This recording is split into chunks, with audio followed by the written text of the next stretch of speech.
इस वक्त हम शानदार चौक में खड़े हैं और हमारे साथ जियो मुर्शिद हैं। आए उनसे पूछते हैं वो क्या कहना चाहते हैं। जी जी जी, हम शानदार चौक में खड़े हैं और सबसे बड़ी बात यह है कि इधर जितनी भी रेहड़ियाँ लगी हुई हैं इन्होंने अपनी मर्ज़ी से रेट लगाए हुए हैं। इधर मेरे पीछे एक शरबत वाली रेहड़ी है, उन्होंने छोटा गिलास 40 का, बड़ा 70 का लगाया हुआ है और स्क्रीन बेचते हैं। हमारी DPO जेलम से और इंतज़ामिया से अपील है कि इस चीज़ के ऊपर एक्शन लिया जाए। जी मैंने यहाँ आया हूँ, मैं देख शरबत वगैरह बेच रहे हैं, लोग पीते हैं, काफ़ी होते हैं, पीते हैं, अक्सर उनके गले खराब हो जाते हैं, बीमार हो जाते हैं। कुछ लोग ऐसे होते हैं जो दवाई वगैरह नहीं लेते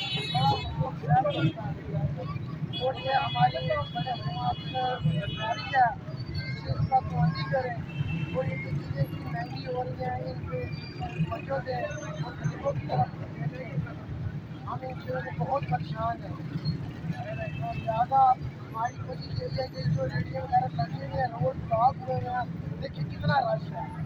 हम चाहते हैं कि ये रश ना हो, रोड और बिल्कुल ट्रैफिक क्लियर जा रही है। कोई अब देखिए काफ़ी मसला बनता है, लेडीज आती है, अक्सर लोगों पीछे खड़े हो जाते हैं आगे, ये अच्छी बात तो नहीं है। इसके ऊपर हम ये कहते हैं कि तवज्जो दी जाए इस मामले में आए देखें और ये देखिए छोटे बच्चे रोडों पे आके भीख मांगते हैं,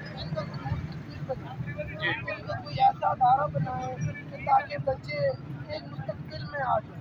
ताकि देखिए छोटे छोटे मासूम बच्चे हैं, रोडों पे फिरते हैं, रोडों पे सो जाते हैं, इनका मुस्तकबिल नहीं है। ज़्यादा मेरे हुक्मरानों से ये गुजारिश है कि इनका कोई मुस्तकबिल नहीं। जी बहुत शुक्रिया जी। जी जी जी जनाब भाई ने बहुत अच्छी बात की है। इंतजामिया को इस पर गौर करनी चाहिए। UG न्यूज़ जावा जी जेल।